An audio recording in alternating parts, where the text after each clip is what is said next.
Hello dear learners, ಈ ವಿಡಿಯೋದಲ್ಲಿ ನಾವು ಜಾನ್ ಡನ್ ಅವರು ಬರೆದಿರತಕ್ಕಂತಹ ಲವರ್ಸ್ ಇನ್ಫೈನೈಟ್ನೆಸ್ ಅಂತಕ್ಕಂತಹ ಒಂದು ಪೋಯಮ್ನ ಸಮರಿಯನ್ನು ಡಿಸ್ಕಷನ್ ಮಾಡ್ತಾ ಇದ್ದೇವೆ. ಜಾನ್ ಡನ್ ಅವರು ತಮ್ಮ ಪ್ರೀತಿಯ ಬಗ್ಗೆ ಏನೆಲ್ಲ ಅನಿಸಿಕೆಗಳನ್ನು ವ್ಯಕ್ತಪಡಿಸ್ತಾ ಇದ್ದಾರೆ ಅಂತಕ್ಕಂಥದ್ದನ್ನು ಈ ಒಂದು ಪೋಯಮಲ್ಲಿ ನಾವು ತುಂಬ ಸುಲಭವಾಗಿ ನೋಡ್ತಾ ಇದ್ದೇವೆ. ಬನ್ನಿ ವಿದ್ಯಾರ್ಥಿಗಳೇ, ಈ ಒಂದು ಪೋಯಮ್ನ ಸಮರಿಯನ್ನು ನಾವು ಪಾಯಿಂಟ್ ವೈಸ್ ಕಲಿತಾ ಹೋಗೋಣ. In the first part of the poem, the poet describes everything that he has done to win the love of his lady. ಯಾವುದೇ ವ್ಯಕ್ತಿ ಇನ್ನೊಬ್ಬ ವ್ಯಕ್ತಿಯನ್ನು ಪ್ರೀತಿಸ್ತಾ ಇದ್ದಾನೆ ಅಂದರೆ ಆ ಪ್ರೀತಿಯನ್ನು ಗೆಲ್ಲಕ್ಕೆ ಅಂತೇಳಿ ಏನೆಲ್ಲ ಕಸರತ್ತುಗಳನ್ನು ಮಾಡ್ತಾರೆ ಅಲ್ವಾ. ಸೊ ಅದೇ ರೀತಿಯೇ ನಮ್ಮ ಪೋಯೆಟ್ ಏನು ಹೇಳ್ತಾ ಇದ್ದಾರೆ ಅಂದರೆ, ಈ ಒಂದು ಪೋಯಮ್ನ ಆರಂಭದಲ್ಲಿ ತಮ್ಮ ಒಂದು ಪ್ರೀತಿಯನ್ನು ಗೆಲ್ಲಲಿಕ್ಕೆ ಅಂದರೆ ತಾವು ಯಾರನ್ನು ಪ್ರೀತಿಸ್ತಾ ಇದ್ರೋ ಅವರನ್ನು ಗೆಲ್ಲಲಿಕ್ಕೆ ಏನೆಲ್ಲವನ್ನ ಮಾಡಿದ್ರು ಅಂತಕ್ಕಂಥದ್ದನ್ನು ಸ್ಟಾರ್ಟಿಂಗಲ್ಲಿ ಅವರು ಹೇಳ್ತಾ ಇದ್ದಾರೆ. ಸೊ ಏನೇನೆಲ್ಲ ಮಾಡಿದ್ರು ಮುಂದೆ ನೋಡೋಣ. He says that he has done all that was possible for him to win her heart. ತನ್ನ ಕಡೆಯಿಂದ ಏನೇನು ಸಾಧ್ಯನೋ ಅದೆಲ್ಲವನ್ನ ಮಾಡ್ತಾ ಇದ್ದಾರೆ ತನ್ನ ಒಂದು ಪ್ರಿಯತಮೆಯ ಹೃದಯವನ್ನು, ಹಾರ್ಟನ್ನು ಗೆಲ್ಲಲಿಕ್ಕೆ ಅಂತೇಳಿ. He has ಸೈಡ್ ಅಂದರೆ ನಿಟ್ಟುಸಿರು ಬಿಡೋದು. ಅನೇಕ ಸಂದರ್ಭಗಳಲ್ಲಿ ನೋವನ್ನು ಅನುಭವಿಸಿದವರು ನಿಟ್ಟುಸಿರನ್ನು ಕೂಡ ಬಿಟ್ಟಿದ್ದುಂಟು. ಶೆಡ್ ಟೀಯರ್ಸ್, ಕಣ್ಣೀರನ್ನು ಕೂಡ ಸುರಿಸಿದ್ದಾರೆ. ಟೇಕನ್ ಓತ್ಸ್ ಅಂದರೆ ಶಪಥ, ಓತ್ ಅಂದರೆ ಶಪಥ ಅಥವಾ ಭಾಷೆ ತೆಗೆದುಕೊಳ್ಳೋದು ಅಂತೇಳಿ. ಎಷ್ಟೋ ಶಪಥಗಳನ್ನು ಕೂಡ ಭಾಷೆಗಳನ್ನು ಕೂಡ ಅವರು ತೆಗೆದುಕೊಂಡಿದ್ದಾರೆ. ಆ್ಯಂಡ್ ರಿಟರ್ನ್ ಲವ್ ಲೆಟರ್ಸ್, ಮತ್ತು ತಮ್ಮ ಪ್ರಿಯತಮೆಗೆ ಅನೇಕ ಲವ್ ಲೆಟರ್ಗಳನ್ನು ಕೂಡ ಬರೆದಿದ್ದಾರೆ. ಸೊ ಈ ರೀತಿ ಸೈಡ್ ದುಃಖವನ್ನು ವ್ಯಕ್ತಪಡಿಸೋದಿರ್ಬೋದು, ಕಣ್ಣೀರನ್ನು ಹಾಕೋದಿರ್ಬೋದು, ಭಾಷೆಗಳನ್ನು ಅಥವಾ ಈ ಒಂದು ಓತನ್ನು ತೆಗೆದುಕೊಳ್ಳೋದು, ಇವೆಲ್ಲವನ್ನು ಕೂಡ ಅವರು ಮಾಡಿದ್ದಾರೆ ತಮ್ಮ ಪ್ರೀತಿಯನ್ನು ಗೆಲ್ಲಲಿಕ್ಕೆ ಅಂತೇಳಿ. ನೆಕ್ಸ್ಟ್ ಪಾಯಿಂಟ್ ನೋಡಿ. He has done all these actions to the maximum of his capacity. ಅಂದರೆ ತಮ್ಮ ಕಡೆಯಿಂದ ಎಷ್ಟು ಸಾಧ್ಯನೋ ಅಷ್ಟು ಎಫರ್ಟನ್ನು ಅವರು ಹಾಕಿದ್ದಾರೆ ಆ ಒಂದು ಪ್ರೀತಿಯನ್ನು ಗೆಲ್ಲಬೇಕು ಅಂತೇಳಿ, ತಮ್ಮ ಪ್ರಿಯತಮೆಯನ್ನು ಪಡೆದುಕೊಳ್ಬೇಕು ಅಂತೇಳಿ. He calls these things treasures used to purchase the heart of the beloved. ನೋಡಿ, ಅವರೇನು ಕಣ್ಣೀರು ಹಾಕೋದಿರ್ಬೋದು, ನಿಟ್ಟುಸಿರು ಬಿಡೋದಿರ್ಬೋದು ಮತ್ತು ಭಾಷೆಗಳನ್ನು ತೆಗೆದುಕೊಳ್ಳೋದಿರ್ಬೋದು, ಇವೆಲ್ಲವನ್ನು ಕೂಡ ಅವರು ಟ್ರೆಜರ್ ಅಂತ ಕರೀತಾರೆ. ಟ್ರೆಜರ್ ಅಂದರೆ ಸಂಪತ್ತು ಅಂತೇಳಿ ಅಲ್ವಾ, ಗೊತ್ತಿದೆ ನಿಮಗೆಲ್ಲ. ಸೊ ಅದೆಲ್ಲವನ್ನು ಅವರು ಸಂಪತ್ತು ಅಂತ ಹೇಳ್ತಾ ಇದ್ದಾರೆ. ಆ ಎಲ್ಲ ಸಂಪತ್ತನ್ನು ನಾನು ಖರ್ಚು ಮಾಡಿದ್ದೇನೆ ಈ ಒಂದು ಪ್ರೀತಿಯನ್ನು ಪರ್ಚೇಸ್ ಅಥವಾ ಬೈ ಮಾಡಲಿಕ್ಕೆ, ಆ ಒಂದು ತನ್ನ ಪ್ರಿಯತಮೆಯ ಹೃದಯವನ್ನು ಗೆಲ್ಲಲಿಕ್ಕೆ ಅಂತೇಳಿ ಅವರು ಹೇಳ್ತಾ ಇದ್ದಾರೆ. He says that he has used all his treasure and has nothing left. Yes, ಈಗ ಏನೂ ಕೂಡ ಉಳಿದಿಲ್ಲ, ಎಲ್ಲವನ್ನು ಕೂಡ ಅವರು ತಮ್ಮ ಬಳಿ ಇದ್ದಂತಹ ಸಂಪತ್ತೆಲ್ಲ ಈಗ ಖರ್ಚಾಗಿ ಹೋಗಿಬಿಟ್ಟಿದೆ ಆ ಒಂದು ಪ್ರೀತಿಯನ್ನು ಗೆಲ್ಲಲಿಕ್ಕೆ. ಈಗ ನಥಿಂಗ್ ಲೆಫ್ಟ್ ಅಂದರೆ ತನ್ನ ಬಳಿ ಏನೂ ಇಲ್ಲ ಅಂತಕ್ಕಂಥದ್ದನ್ನು ಅವರು ಹೇಳ್ತಾ ಇದ್ದಾರೆ. Therefore he cannot do anything else. ಹಾಗಾಗಿ ಮತ್ತೆ ಬೇರೆ ಏನೂ ಮಾಡಲಿಕ್ಕೆ ನನ್ನ ಕಡೆಯಿಂದ ಸಾಧ್ಯ ಇಲ್ಲ. ಏನೇನು ಮಾಡಬೇಕು ಅದೆಲ್ಲವನ್ನು ನಾನು ಆಲ್ರೆಡಿ ಮಾಡಿಬಿಟ್ಟಿದ್ದೇನೆ ಪ್ರೀತಿ ಗೆಲ್ಲಲಿಕ್ಕೆ. ಈಗ ನನ್ನ ಬಳಿ ಏನು ಉಳಿದಿಲ್ಲ ಅಂದರೆ ಅವರು ತಮ್ಮ ಪ್ರೀತಿಯನ್ನು ಗೆಲ್ಲಲಿಕ್ಕೆ ಮ್ಯಾಕ್ಸಿಮಮ್ ಎಫರ್ಟನ್ನು ಆಲ್ರೆಡಿ ನಾನು ಹಾಕಿಬಿಟ್ಟಿದ್ದೇನೆ ಅಂತ ಹೇಳ್ತಾ ಇದ್ದಾರೆ.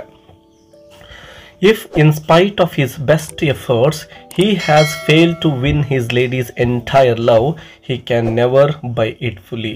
ಎಸ್, ನಾನು ಏನೆಲ್ಲವನ್ನು ಎಫರ್ಟ್ ಹಾಕಿ ಪ್ರಯತ್ನ ಮಾಡಿದ್ದೀನೋ ಆ ಒಂದು ಪ್ರೀತಿಯನ್ನು ಗೆಲ್ಲಲಿಕ್ಕೆ ಅಂಥೇಳಿ ಒಂದು ವೇಳೆ ಅದು ಫೇಲ್ ಆಗಿಬಿಟ್ರೆ ಅಂದರೆ ತಮ್ಮ ಪ್ರಿಯತಮೆ ತಮಗೆ ಒಲಿದೇ ಇದ್ದರೆ ಏನಾಗುತ್ತೆ, he can never by it fully. ಆ ಸಂಪೂರ್ಣವಾದಂತಹ ಪ್ರೀತಿಯನ್ನು ಅವಳಿಂದ ಪಡಿಲಿಕ್ಕೆ ಸಾಧ್ಯ ಆಗೋದಿಲ್ಲ. ತನ್ನ ಎಲ್ಲ ಎಫರ್ಟ್ ಕೂಡ ಮಣ್ಣು ಪಾಲಾಗುತ್ತೆ, ವೇಸ್ಟ್ ಆಗಿ ಹೋಗುತ್ತೆ ಅಂತಕ್ಕಂತಹ ಒಂದು ಮಾತುಗಳನ್ನು ಪೋಯೆಟಲ್ಲಿ ಹೇಳ್ತಾ ಇದ್ದಾರೆ. He says that if his lady love has given him only her partial love and not entire love, he cannot have it all. Yes, ನೋಡಿ, ಒಂದು ವೇಳೆ ಅವರ ಪ್ರಿಯತಮೆ ಸಂಪೂರ್ಣವಾಗಿ ಇವರನ್ನು ಪ್ರೀತಿಸ್ತಾ ಇದ್ದಾರೆ, ಕೇವಲ ಪಾರ್ಷಿಯಲ್ ಲವ್ ಅಂದರೆ ಸ್ವಲ್ಪ ಮಾತ್ರ ಈ ಒಂದು ಪೋಯೆಟನ್ನು ಪ್ರೀತಿ ಮಾಡಿದ್ದೆ ಆದರೆ ಅದು ಪ್ರೀತಿನೇ ಅಲ್ಲ ಅಂಥೇಳಿ ಅವರು ಹೇಳ್ತಾ ಇದ್ದಾರೆ. ಪ್ರೀತಿಸಿದರೆ ಸಂಪೂರ್ಣವಾಗಿ ಪ್ರೀತಿಸಬೇಕಾಗಿತ್ತು ಅಂತಕ್ಕಂಥದ್ದನ್ನು ಅವರು ಇಲ್ಲಿ ಹೇಳ್ತಾ ಇದ್ದಾರೆ.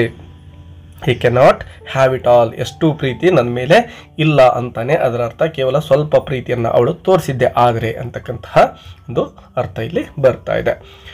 If she has given her partial love to someone else, then he can never have her entire love. Yes, ಕೇವಲ ಸ್ವಲ್ಪ ಪ್ರೀತಿಯನ್ನು ನಮ್ಮ ಪೋಯೆಟ್ ಮೇಲೆ ಇವರ ಪ್ರಿಯತಮೆ ತೋರಿಸ್ಬಿಟ್ಟು ಇನ್ನೊಂದು ಸ್ವಲ್ಪ ಪ್ರೀತಿ ಬೇರೆ ವ್ಯಕ್ತಿಯ ಮೇಲೆ ಇದ್ದಿದ್ದೆ ಆದರೆ ಅದು ಖಂಡಿತವಾಗಲೂ ಕೂಡ ಅದು ಪ್ರೀತಿ ಅಲ್ಲ. ಸಂಪೂರ್ಣವಾದಂತಹ ಪ್ರೀತಿ ಕೊಟ್ಟರೆ ಮಾತ್ರ ನಿಜವಾಗಿರೋ ಪ್ರೀತಿ ಅಂಥೇಳಿ ಅವರು ಇಲ್ಲಿ ಹೇಳ್ತಾ ಇದ್ದಾರೆ. Done says that it is possible that his beloved may have given all her at that time. Yes, maybe ಆರಂಭದಲ್ಲಿ ತಮ್ಮ ಪ್ರಿಯತಮೆ ಸಂಪೂರ್ಣವಾಗಿ ನನ್ನನ್ನು ಪ್ರೀತಿಸಿರ್ಬೋದು, ಎಲ್ಲ ಪ್ರೀತಿಯನ್ನು ಕೂಡ ನನಗೆ ಕೊಟ್ಟಿರ್ಬೋದು. But after that other men by their tears, sighs, oaths and letters might have created new love in her heart or might do so in future. Yes, ನೋಡಿ ನಮ್ಮ ಪೋಯೆಟ್ ತಮ್ಮ ಪ್ರಿಯತಮೆಯನ್ನು ಪಡೆದುಕೊಳ್ಳಿಕ್ಕೆ ಅಂತೇಳಿ ಮೊದಲಿಗೇನು ನಿಟ್ಟುಸಿರನ್ನು ಬಿಟ್ಟಿದ್ರು, ಸೈಜ್ ಅಂತೇಳಿ ಅಲ್ವಾ, ಅದೇ ರೀತಿ ಭಾಷೆಗಳನ್ನು ತೆಗೆದುಕೊಂಡಿದ್ರು, ಕಣ್ಣೀರನ್ನು ಹಾಕಿದ್ರು, ಲೆಟರ್ಗಳನ್ನು ಬರೆದಿದ್ರು. ಅದೇ ರೀತಿ ಇನ್ನೊಬ್ಬ ವ್ಯಕ್ತಿಯು ಕೂಡ ಇವಳ ಒಂದು ಪ್ರೀತಿಯನ್ನು ಪಡೆಯೋಕ್ಕೆ ಅಂತೇಳಿ ಕಣ್ಣೀರು ಹಾಕಿರ್ಬೋದು, ನಿಟ್ಟುಸಿರು ಬಿಟ್ಟಿರ್ಬೋದು, ಭಾಷೆಗಳನ್ನು ತೆಗೆದುಕೊಂಡಿರ್ಬೋದು. ಸೊ ಈ ರೀತಿ ಪಾಸಿಬಿಲಿಟಿ ಇರುತ್ತೆ. ಹೀಗಾದಾಗ ಒಂದು ವೇಳೆ ಇವಳು ತನ್ನ ಪ್ರೀತಿಯನ್ನು ಬೇರೆಯವ್ರ ಜೊತೆ ಶೇರ್ ಮಾಡ್ಕೊಂಡಿದ್ದೆ ಆದರೆ, ಈಗ ಇವರೊಬ್ಬರೇ ಅಲ್ಲ, ಇವುಗಳನ್ನು ಖರ್ಚು ಮಾಡ್ತಕ್ಕಂಥವ್ರು ಬೇರೆ ವ್ಯಕ್ತಿನೂ ಇರ್ಬೋದಲ್ವಾ. ಸೊ ಹೀಗಾದಾಗ ಒಂದು ಸಮಸ್ಯೆ ಇಲ್ಲಿ ಎದುರಾಗ್ತಾ ಇದೆ. ಸೊ ಆ ವ್ಯಕ್ತಿನೂ ಕೂಡ ಈ ಪ್ರೀತಿಯನ್ನು ಗೆಲ್ಲಕ್ಕೆ created new love in her heart. ನೋಡಿ ಇವಳೇನು ಮಾಡ್ಬೋದು, ಆ ಪ್ರೀತಿಯನ್ನು ಬೇರೆ ವ್ಯಕ್ತಿಗೂ ಕೂಡ ಶೇರ್ ಮಾಡಬಹುದು. In her heart or might do so in future. Yes, already ಅವಳು ಶೇರ್ ಮಾಡಿರ್ಬೋದು ಅಥವಾ ಫ್ಯೂಚರಲ್ಲಾದರೂ ಕೂಡ ಇನ್ನೊಬ್ಬ ವ್ಯಕ್ತಿ ಜೊತೆ ತನ್ನ ಪ್ರೀತಿಯನ್ನು ಶೇರ್ ಮಾಡ್ಬೋದು ಅಂತಕ್ಕಂಥ ಒಂದು ಆತಂಕ ಇಲ್ಲಿ ಕಾಣಿಸ್ತಾ ಇದೆ ಪೋಯೆಟ್ಗೆ. They can do so because they have their entire stock of sighs, tears etcetera. Yes, ನಮ್ಮ ಪೋಯೆಟ್ ಬಳಿ ಯಾವ ರೀತಿ ಒಂದು ಟ್ರೆಜರ್ ಅಂತ ಏನು ಕರೆದಿದ್ರು, ನಿಟ್ಟುಸಿರನ್ನು, ಕಣ್ಣೀರುಗಳನ್ನು ಮತ್ತು ಭಾಷೆಗಳನ್ನು ಬೇರೆ ವ್ಯಕ್ತಿ ಬಳಿ ಇದ್ದೇ ಇರುತ್ತೆ. ಅವರು ಕೂಡ ಇದೇ ರೀತಿ ಪ್ರಯತ್ನ ಮಾಡಿರ್ಬೋದು. ಯಾಕೆಂದರೆ ಅವರು ಸ್ಟಾಕ್ ಇಟ್ಕೊಂಡಿದ್ದಾರೆ, ನಾನೆಲ್ಲ ಖರ್ಚು ಮಾಡಿಬಿಟ್ಟಿದ್ದೇನೆ, ಈಗ ನನ್ನ ಬಳಿ ಖರ್ಚು ಮಾಡಲಿಕ್ಕೆ ಏನೂ ಉಳಿದಿಲ್ಲ ಅಂತ ನಮ್ಮ ಪೋಯೆಟ್ ಹೇಳಿಬಿಟ್ಟಿದ್ದಾರೆ. ಸೊ ಆ ಭಯ ಇಲ್ಲಿ ಅವ್ರಿಗೆ ಕಾಡ್ತಾ ಇದೆ, ಎಲ್ಲಿ ತಮ್ಮ ಪ್ರೀತಿ ದೂರ ಆಗುತ್ತೋ ಅಂತಕ್ಕಂತಹ ಒಂದು ಎಂಗ್ಸೈಟಿ, ಆತಂಕ ಅವರಲ್ಲಿ ಮನೆ ಮಾಡಿದೆ. The poet says that the newly created love is the cause of fresh anxiety for him because it was not there in the beginning. Yes, ಈಗ ಅವರಿಗೆ ಈ ಒಂದು ಆತಂಕ ಕಾಡ್ತಾ ಇದೆ. ಬೇರೆಯವರ ಈ ರೀತಿಯ ಒಂದು ಕಣ್ಣೀರನ್ನು ಅಥವಾ ಅವರ ಬಳಿ ಇದ್ದಂತಹ ಟ್ರೆಜರ್ನ ಖರ್ಚು ಮಾಡಿ ತಮ್ಮ ಪ್ರೀತಿಯನ್ನು ದೂರ ಮಾಡ್ತಾರೋ ಅಂತಕ್ಕಂತಹ ಎಂಗ್ಸೈಟಿ ಅಥವಾ ಆತಂಕ ಅಂತ ನಾವು ಹೇಳ್ಬೋದು. ಆ ಭಯ ಅವರಲ್ಲಿ ಮನೆ ಮಾಡಿದೆ. ಅದು ಆರಂಭದಲ್ಲಿ ಇರಲಿಲ್ಲ, ಬಟ್ ಈಗೀಗ ಅವರ ಮನಸ್ಸಲ್ಲಿ ಅದು ಮೂಡ್ತಾ ಇದೆ. It was later produced in the heart of the lady love. Yes, later ಅಂದರೆ ಇತ್ತೀಚೆಗೆ ಆ ಲೇಡಿಯಲ್ಲಿ ಬೇರೆ ಪ್ರೀತಿ ಮೂಡಿದರೆ ಹೇಗೆ ಅಂತಕ್ಕಂತಹ ಒಂದು ಪ್ರಶ್ನೆ. He says that her heart was entirely his at the beginning. Yes, ಮೊದಲಿಗೆ ಹೇಳ್ತಾರೆ ಅವರು, ಅವಳ ಸಂಪೂರ್ಣ ಪ್ರೀತಿ, ಅವಳ ಹಾರ್ಟ್ ಏನಿತ್ತೋ ತನ್ನದೇ ಅದು ಅಂತೇಳಿ ಅವರು ಹೇಳ್ತಾ ಇದ್ದಾರೆ. Using an image of land. Yes, ಒಂದು ಭೂಮಿಯ ಜೊತೆ ಅಂದರೆ ಕೃಷಿ ಭೂಮಿಯ ಜೊತೆ ಅವಳ ಪ್ರೀತಿಯನ್ನು ಇಲ್ಲಿ ಕಂಪೇರ್ ಮಾಡ್ತಾ ಇದ್ದಾರೆ, ಅವಳ ಹೃದಯವನ್ನು ಕಂಪೇರ್ ಮಾಡ್ತಾ ಇದ್ದಾರೆ. He says that whatever grows there belongs to him and therefore he will have that. Yes, ನೋಡಿ ಒಂದು ಕೃಷಿ ಭೂಮಿ ಇದೆ ಅಂದರೆ ಆ ಕೃಷಿ ಭೂಮಿಯ ಓನರ್ ಯಾರು ಇರ್ತಾರೋ ಆ ಕೃಷಿ ಭೂಮಿಯಲ್ಲಿ ಬೆಳೆದಿರ್ತಕ್ಕಂತಹ ಎಲ್ಲ ಬೆಳೆಯನ್ನು ಅವರು ಪಡೆದುಕೊಳ್ತಾರೆ, ಅದಕ್ಕೆ ಅವರೇ ಓನರ್ ಆಗಿರ್ತಾರೆ. ಅದೇ ರೀತಿ ಈಗ ಆ ಪ್ರಿಯತಮೆ ಸಂಪೂರ್ಣವಾಗಿ ಏನು ನಮ್ಮ ಪೋಯೆಟ್ ಲವಲ್ಲಿ ಇದ್ದಾಳೋ ಅಥವಾ ಇಬ್ಬರು ಪ್ರೀತಿಸ್ತಾ ಇದ್ದಾರೋ, ಹಾಗಾಗಿ ಅವಳ ಹೃದಯದಲ್ಲಿರ್ತಕ್ಕಂಥದ್ದು ತನ್ನದೇ, ಅಂದರೆ ಸಂಪೂರ್ಣವಾಗಿ ಅವಳು ತನಗೆ ಸೇರಿರ್ತಕ್ಕಂಥವಳು, ಅವಳ ಸಂಪೂರ್ಣ ಪ್ರೀತಿ ತನಗೇ ಸಲ್ಲಬೇಕು ಅಂತಕ್ಕಂಥದ್ದನ್ನು ಪೋಯೆಟ್ ಇಲ್ಲಿ ವ್ಯಕ್ತಪಡಿಸ್ತಾ ಇದ್ದಾರೆ. ಸೊ ಆ ಒಂದು ಪ್ರಿಯತಮೆಯ ಹಾರ್ಟ್ ಏನಿದೆನೋ ಅದನ್ನು ಲ್ಯಾಂಡ್ ಜೊತೆ ಕಂಪೇರ್ ಮಾಡ್ತಾ ಇದ್ದಾರೆ ನಮ್ಮ poet. The poet says that his love grows to new heights every day.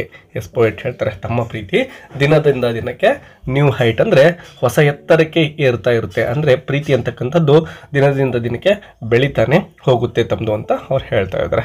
He is capable of giving more and more love each day. ಪ್ರತಿ ದಿನವೂ ಕೂಡ ನಾನೇನು ಮಾಡ್ತೇನೆ, ನನ್ನ ಪ್ರೀತಿಯನ್ನು ಹೆಚ್ಚಿನದಾಗಿ ಅವಳಿಗೆ ಕೊಡ್ತಾ ಹೋಗ್ತೇನೆ, ನನ್ನ ಪ್ರೀತಿ ಕಡಿಮೆ ಅಂತೂ ಆಗೋದಿಲ್ಲ ಅಂತೇಳಿ ಅವರು ಹೇಳ್ತಾ ಇದ್ದಾರೆ. ಇನ್ನು ಕೊನೆಯ ಒಂದು ಸ್ಟಾಂಜಾಗಳಲ್ಲಿ ಪೋಯೆಟ್ ಏನು ಹೇಳ್ತಾರೆ ನೋಡಿ.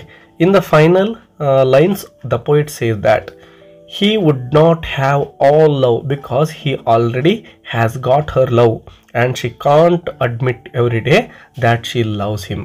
Yes, ಪ್ರತಿ ದಿನ ನಾನು ನಿನ್ನನ್ನು ಪ್ರೀತಿಸ್ತೇನೆ ಅಥವಾ ಪ್ರೀತಿಯನ್ನು ವ್ಯಕ್ತಪಡಿಸ್ತಕ್ಕಂತಹ ಅವಶ್ಯಕತೆ ಇಲ್ಲ ಅಂತಕ್ಕಂಥದ್ದನ್ನು ಕೊನೆಗೆ ಅವರು ಹೇಳ್ತಾ ಇದ್ದಾರೆ ನೋಡಿ. ಯಾಕೆಂದರೆ because he already has got Har love, already ತಮ್ಮ ಪ್ರೀತಿಯನ್ನು ಆಲ್ರೆಡಿ ಪಡ್ಕೊಂಡ್ಬಿಟ್ಟಿದ್ದಾರೆ. ಪ್ರತಿನಿತ್ಯನೂ ಕೂಡ ಒಂದು ಪ್ರೀತಿಯನ್ನು ಬಾಯಿ ಮುಖಾಂತರ ಅಥವಾ ಪದಗಳ ಮುಖಾಂತರ ವ್ಯಕ್ತಪಡಿಸ್ತಕ್ಕಂತಹ ಅವಶ್ಯಕತೆ ಇಲ್ಲ. ಶಿ ಕಾಂಟ್ ಅಡ್ಮಿಟ್ ಅಂದರೆ ಪ್ರತಿದಿನವೂ ಕೂಡ ಇವರ ಪ್ರಿಯತಮೆಯು ಕೂಡ ಬಂದು ನಾನು ಇನ್ನು ಪ್ರೀತಿಸ್ತಾ ಇದ್ದೇನೆ ಅಂತೇಳಿ ಬಾಯ್ಬಿಟ್ಟು ಹೇಳೋಕ್ಕಾಗುತ್ತಾ? ಆ ಪ್ರೀತಿ ಅಂತಕ್ಕಂಥದ್ದು ಆಲ್ರೆಡಿ ಹಾರ್ಟಲ್ಲಿರುತ್ತೆ. ಪ್ರತಿನಿತ್ಯನೂ ಕೂಡ ಅದನ್ನು ವ್ಯಕ್ತಪಡಿಸ್ಲಿಕ್ಕೆ ಆಗೋದಿಲ್ಲ. Every day that she loves him. Yes, ಪ್ರತಿನಿತ್ಯ ಬಂದು ಪ್ರೀತಿಯನ್ನು ವ್ಯಕ್ತಪಡಿಸೋ ಅಂದರೆ ತೋರಿಕೆಗೆ ವ್ಯಕ್ತಪಡಿಸಲಿಕ್ಕೆ ಸಾಧ್ಯ ಇಲ್ಲ. She may have new love, yes ಪ್ರತಿದಿನ ಅವಳಿಗೆ ಹೊಸ ಪ್ರೀತಿ ಮೇ ಬಿ ಮನಸ್ಸಲ್ಲಿ ಬರ್ಬೋದು. And rewards in store, yes ಆ ಒಂದು ರಿವಾರ್ಡ್ಸ್ ಇರ್ಬೋದು, ಪ್ರೀತಿ ಅಂತಕ್ಕಂಥದ್ದು ಆ ಹಾರ್ಟಲ್ಲಿ ಇರ್ಬೋದು. She can't give him her heart every day, ಪ್ರತಿನಿತ್ಯನೂ ಕೂಡ ಆ ಹೃದಯವನ್ನು ಕೊಡಲಿಕ್ಕೆ ಸಾಧ್ಯ ಆಗೋದಿಲ್ಲ. ಎಸ್ ಹೃದಯವನ್ನು ಕೊಟ್ಬಿಡೋದು ಅಂದರೆ ನಮಗೆ ಗೊತ್ತಿದೆ ಪ್ರೀತಿಯನ್ನು ಮಾಡ್ತಕ್ಕಂಥದ್ದು ಅಂಥೇಳಿ. ಸೊ ನನ್ನ ಹೃದಯ ನಿನ್ನಲ್ಲಿ ಕಳೆದು ಹೋಗಿದೆ ಅಂತ ಏನಾದರೂ ಹೇಳಿದರೆ ಅದರ ಅರ್ಥ ನಾನು ನಿನ್ನನ್ನು ಪ್ರೀತಿಸ್ತಾ ಇದ್ದೀನಿ ಅಂತೇಳಿ. ಸೊ ಪ್ರತಿನಿತ್ಯನೂ ಕೂಡ ಅವಳು ಇಲ್ಲಿ ತನ್ನ ಹಾರ್ಟನ್ನು ತನ್ನ ಪ್ರಿಯಕರನಿಗೆ ಕೊಡಲಿಕ್ಕೆ ಸಾಧ್ಯ ಆಗೋದಿಲ್ಲ. He also feels that the new growth of love in her heart will be given to him. Yes ನೋಡಿ, ಮತ್ತೆ ನಮ್ಮ ಪೊಯಿಟ್ ಏನು ಥಿಂಕ್ ಮಾಡ್ತಾ ಇದ್ದಾರೆ, the new growth of love, ಪ್ರತಿನಿತ್ಯ ಬೆಳೀತಕ್ಕಂತಹ ಪ್ರೀತಿ ಮನಸ್ಸಲ್ಲಿ ಏನಿದೆನೋ ಇನ್ ಹರ್ ಹಾರ್ಟ್ ಅಂದರೆ ಅವಳ ಹೃದಯದಲ್ಲಿ ಬೆಳೀತಕ್ಕಂತಹ ಪ್ರೀತಿ will be given to him, ತನಗೆ ಕೊಡ್ತಾಳೆ ಅವಳು, ಮತ್ತು ಬೇರೆ ಯಾರಿಗೂ ಕೊಡೋದಿಲ್ಲ, ಸಂಪೂರ್ಣವಾಗಿ ನನ್ನನ್ನೇ ಪ್ರೀತಿಸ್ತಾ ಇದ್ದಾಳೆ ಅಂದರೆ ಆ ಒಂದು ಹೃದಯದಲ್ಲಿ ಬೆಳೀತಕ್ಕಂತಹ ಪ್ರೀತಿ ನನಗೇನೆ ಸೇರುತ್ತೆ ಅಂತಕ್ಕಂತಹ ಒಂದು ಹೋಪ್ ಇಲ್ಲಿ ಪೊಯಿಟ್ಗೆ ಕಾಣಿಸ್ತಾ ಇದೆ. The poet says that we should be liberal ನಾವು. ಎಸ್ ಯಾವುದೇ ಆತಂಕ ಅವಶ್ಯಕತೆ ಇಲ್ಲ, ಅಂದರೆ ಬೇರೆಯವರು ಪ್ರೀತಿಯನ್ನು ಪಡ್ಕೊಳ್ತಾರೆ ಅಂತಕ್ಕಂತಹ ಏನು ಆತಂಕ ಇತ್ತೋ ಅದರ ಅವಶ್ಯಕತೆ ಇಲ್ಲ. ವಿ ಶುಡ್ ಬಿ ಲಿಬರಲ್ ನಾವು ಅಂದರೆ ಫ್ರೀಯಾಗಿ ಇರಬಹುದು, ಯಾವುದೇ ಆತಂಕಗಳಿಲ್ಲದೆ. And instead of exchanging and changing hearts we should now join them. Yes ಪ್ರತಿನಿತ್ಯನೂ ಕೂಡ ಹೃದಯಗಳನ್ನು ಎಕ್ಸ್ಚೇಂಜ್ ಮಾಡಲಿಕ್ಕೆ ಆಗೋದಿಲ್ಲ. ನೋಡಿ ಇಲ್ಲಿ ಮನುಷ್ಯನ ಹೃದಯ ಏನಿರ್ತದೆ ಅದನ್ನು ಪ್ರತಿನಿತ್ಯ ಒಬ್ಬರ ವ್ಯಕ್ತಿ ಜೊತೆ ಇನ್ನೊಬ್ಬ ವ್ಯಕ್ತಿ ಜೊತೆ ಶೇರ್ ಮಾಡ್ಕೊಳ್ಳಿಕ್ಕೆ ಆಗೋದಿಲ್ಲ. ಬಟ್ ಪ್ರೀತಿಯನ್ನು ಶೇರ್ ಮಾಡ್ಕೋಬೋದು. ಹೃದಯ ಎಲ್ಲರ ಬಳಿನೂ ಹಾಗೆ ಇರುತ್ತೆ. ನಾವು ಹೃದಯವನ್ನು ಕೊಟ್ಬಿಡೋದಂದರೆ ಹೃದಯನ ತೆಗೆದು ಕೈಗೆ ಕೊಡೋದಿಲ್ಲ, ಬಟ್ ಪ್ರೀತಿಯನ್ನು ಶೇರ್ ಮಾಡ್ಕೊಳ್ತಾರೆ ಹೀಗೆ. So that we could be one and be everything to each other. ಪ್ರತಿನಿತ್ಯ ನಾವು ಹೃದಯವನ್ನು ಎಕ್ಸ್ಚೇಂಜ್ ಮಾಡ್ಕೊಳ್ತಕ್ಕಂತಹ ಅವಶ್ಯಕತೆ ಇಲ್ಲ. ಸೊ ಎರಡು ಹಾರ್ಟ್ ಎಕ್ಸ್ಚೇಂಜ್ ಮಾಡ್ತಕ್ಕಂತಹ ಅವಶ್ಯಕತೆ ಇಲ್ಲ. ಅದಕ್ಕೆ ಏನು ಮಾಡಬೇಕು ಅಂತ ಪೊಯಿಟ್ ಇಲ್ಲಿ ಹೇಳ್ತಾ ಇದ್ದಾರೆ. ಆ ಎರಡು ಹಾರ್ಟನ್ನು ನೋಡಿ ಏನು ಮಾಡ್ತಾ ಇದ್ದಾರೆ, ಕುಡ್ ಬಿ ಒನ್, ಎರಡು ಹಾರ್ಟ್ಗಳು ಸೇರಿ ಒಂದೇ ಹಾರ್ಟ್ ಆಗಲಿ ಅಂತೇಳಿ ಅವರು ಹೇಳ್ತಾ ಇದ್ದಾರೆ. Could be everything to each other, ಈ ರೀತಿ ಆಗಬೇಕು ಅಂತಕ್ಕಂತಹ ಒಂದು ಪ್ರೀತಿಯ ಅನಿಸಿಕೆಗಳನ್ನು ಪೊಯಿಟ್ ಅವರು ಇಲ್ಲಿ ವ್ಯಕ್ತಪಡಿಸ್ತಾ ಇದ್ದಾರೆ. ಡಿಯರ್ ಲರ್ನರ್ಸ್, ಈ ವಿಡಿಯೋ ಹೆಲ್ಪ್ ಆಗಿದ್ದರೆ don't forget to subscribe this channel. ಯಾಕೆಂದರೆ ಮುಂದಿನ ದಿನಗಳಲ್ಲೂ ಕೂಡ ಅನೇಕ ಲಿಟ್ರೇಚರ್ ವಿಡಿಯೋಗಳನ್ನು ನಮ್ಮ ಚಾನಲ್ನಲ್ಲಿ ಅಪ್ಲೋಡ್ ಮಾಡಲಾಗುತ್ತೆ. ಅದೇ ರೀತಿ ವಿಡಿಯೋಗೆ ಲೈಕ್ ಕೊಡೋದನ್ನು ಮರಿಬೇಡಿ, ನಿಮ್ಮ ಫ್ರೆಂಡ್ಸ್ ಜೊತೆನೂ ಶೇರ್ ಮಾಡ್ಕೊಳ್ಳೋದನ್ನು ಮರಿಬೇಡಿ. ಮತ್ತೆ ಸಿಗೋಣ ವಿದ್ಯಾರ್ಥಿಗಳೇ. Take care and keep learning.